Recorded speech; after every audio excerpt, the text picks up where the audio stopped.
Greater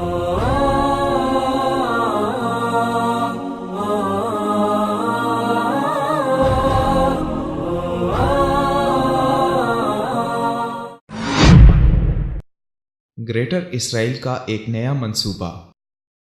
national union نامی ایک اسرائیلی سیاسی گروپ جس کے ممبران کی اسرائیلی پارلیمنٹ میں جیوش ہوم پارٹی کے حصے کی حیثیت سے نمائندگی بھی ہے، اس ہفتے ایک کانفرنس میں ایک منصوبے کی منظوری دی ہے جس کے تحت مقبوضہ مغربی کنارے کو گریٹر اسرائیل میں شامل کر دیا جائے گا، اور وہاں کے فلسطینیوں کو اگر وہ اسرائیل کی شرائط کے مطابق رہنے پر تیار نہیں ہوتے تو انہیں ان کے وطن سے زبردستی نکال دیا جائے گا۔ تل ابیب کے اخبار ہاریٹس کے مطابق یہ منصوبہ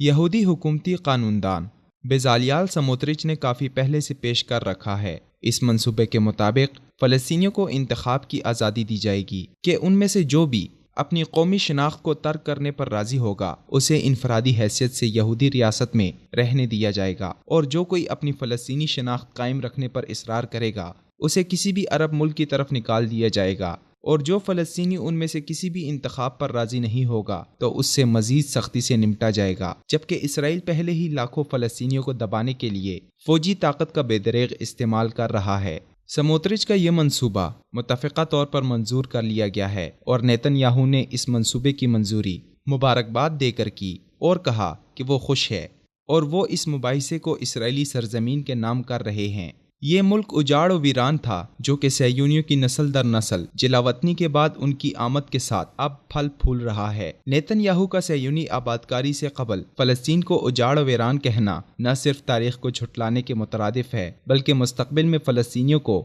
جبراً یہاں سے نکالنے کا ایک ممکنہ جواز بھی ہے۔ یہ منصوبہ اصولی طور پر نسل کشی کی بین الاقوامی تعریف پر پورا اترتا ہے۔ اس منصوبے کے حامیوں کا کہنا ہے کہ فلسطینیوں کا وجود یہود کی نسلی مذہبی برتری کے حصول کی راہ میں رکاوٹ ہے، اور وہ فلسطینیوں کو اس لیے ٹارگٹ کرتے ہیں کیونکہ وہ ایسے مخصوص قومی گروہ کے ارکان ہیں جو کہ اسرائیل کی بحیثیت یہودی ریاست کے حق کی راہ میں رکاوٹ ہیں۔ سموترچ سب سے سینئر حکومتی رکن ہے جو بلا جھجک اسرائیلی شرائط کو قبول نہ کرنے پر فلسطینیوں کی نسل کشی کا حل پیش کرتا ہے، اور اس طرح یہ جرمن نازیوں کے نقش قدم پر چل رہا ہے جن کو صہیونی ہولوکاسٹ کا ذمہ دار قرار دیتے ہیں۔ امریکہ اور برطانیہ کی طرف سے اس منصوبے پر کوئی رد عمل ظاہر نہیں کیا گیا، جبکہ یورپی یونین جو کہ شدت پسندی، نسل پرستی اور اجنبیوں سے نفرت کا مقابلہ کرنے کے دعوے دار ہے، نے اس منصوبے کی مذمت کرنے سے انکار کر دیا ہے۔ چند روز قبل یورپی یونین کی طرف سے تل ابیب میں تعینات نئے سفارتکار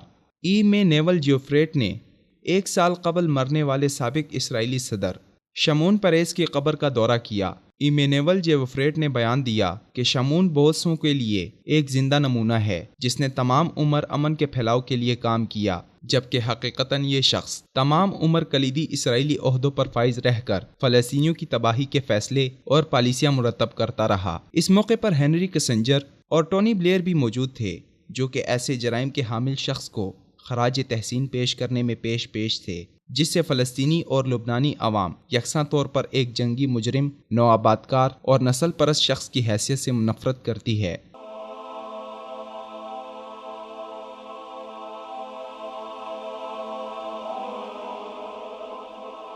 ایمان کی کرن، ہدایت کی شمع، وصال اردو۔